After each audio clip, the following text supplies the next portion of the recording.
Okay, I'm Scott Miller. Welcome to my Top Performance blog. I am here with Larry Barnett and Lynn Hill from Chesterfield Community Services Board in Chesterfield, Virginia. Okay, well that makes sense, I guess.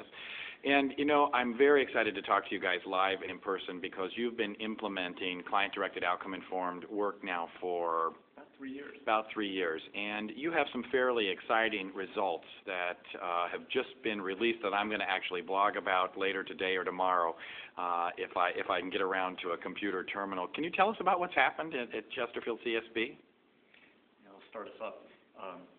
We had initially implemented the paper ORS SRS beginning about 3 years ago, shortly after you'd done some trainings here in the Central Virginia region. Yeah. And then we shifted to the My Outcomes web-based system. I guess it was in September 2008. I would say there were the most positive results to start with that. Since we implemented My Outcomes, we've had about 600 folks who've been served through that. We ran some results aggregately this week just to see how is that looking for the group of therapists.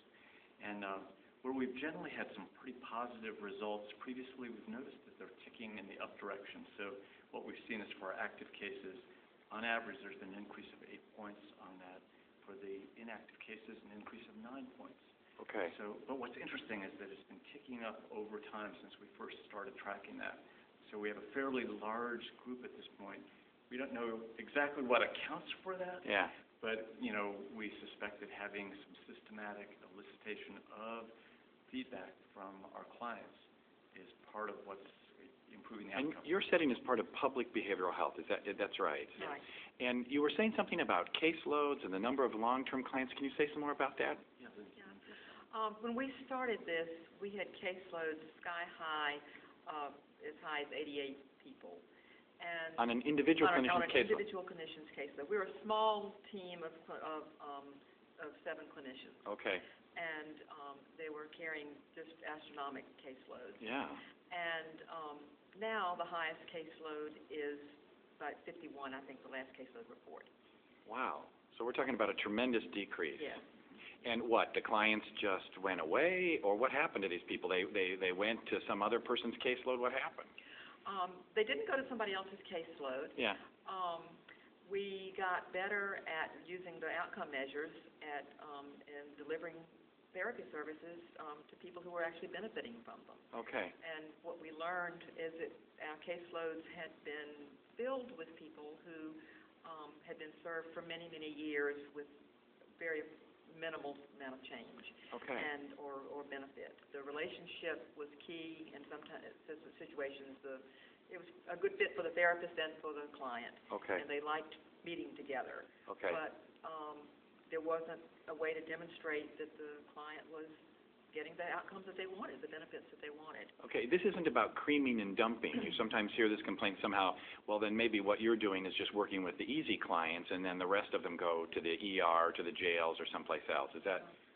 No, we work with folks who have very serious depressive disorders and anxiety disorders, bipolar disorders, schizophrenia. Yeah. So the whole gamut of diagnoses in the DSM of the folks that we serve. And okay. So we did go through a process of helping the consumer and the therapist realize that the services weren't as effective as they needed to be. Okay. And generate other alternatives. What's kind of some of the big challenges, if you had to give the top 3 challenges in implementing these ideas in a treatment setting like yours?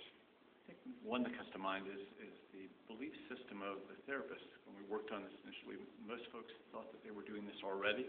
Okay. You mean like getting feedback or something? Getting feedback every session. Okay. And so it maybe in our group, initially there was a sense that this was kind of redundant. Okay. To ask the consumers things that were already being asked without this instrument. Okay. We know when the therapy is really working. Okay. Yes, and there was a pretty strong belief system that we knew when it was effective and when it wasn't. All right. That seemed to be in place. And I think it challenged some of those assumptions. That was certainly one piece. And then maybe initially it's layering on something new in addition to other things that have to be done. Okay, clinicians are busy. They're overworked with a caseload of, of 80 above. I mean, that's good. So what happened? Did these therapists all just quit and go into private practice, or what happened? No, fortunately, we have everyone still on our staff. You do? And we've been through this change process, and it was stormy for a while. Yeah. It was threatening to the therapists for a while, but we were able to hear what the feedback was from the clinicians, what their objections were, and encourage them to stick with it. Okay. Let's stick with it a bit longer and see where we go with this. We did introduce it as a pilot, Okay. and we'll see what we can learn from it. Okay. And over time, there's been gradual buy-in. Okay. And now people are more energized about their work, their caseloads are smaller. It's been a win-win for the clients that we serve and for the clinicians too. And I think the benefits that accrue for the clients, there's more attention to what's actually working for them based on their own feedback. And I think for the therapists, there's more of a sense of differentiating who's actively engaged in a way that's really helping them, and where are the individuals who have either leveled out or possibly need something different, whether it's a different approach or meeting with a different person or some other community resource. So there's much more of a normalization of that in our group of looking at what else is needed here. Now, did I get this figure right? I mean, maybe I'm just making this up.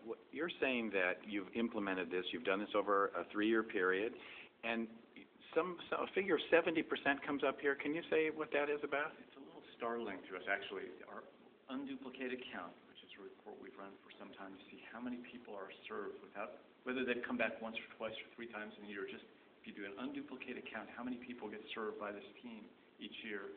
And what we found is in our last fiscal year compared to the year before, we had a 70% increase in the number of people served.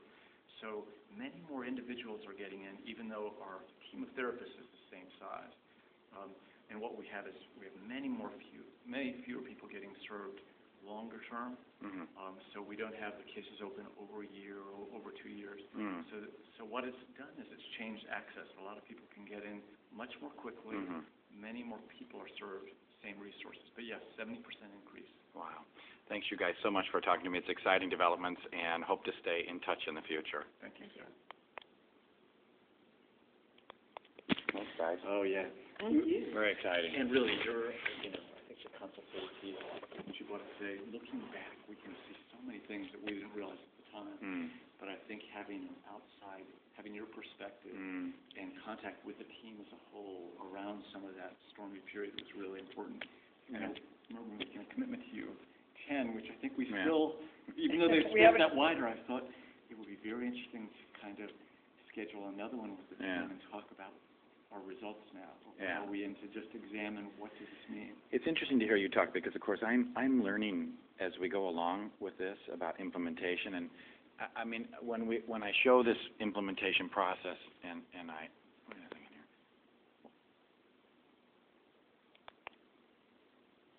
What's happening? When I show the implementation process, and I talk with people about it, and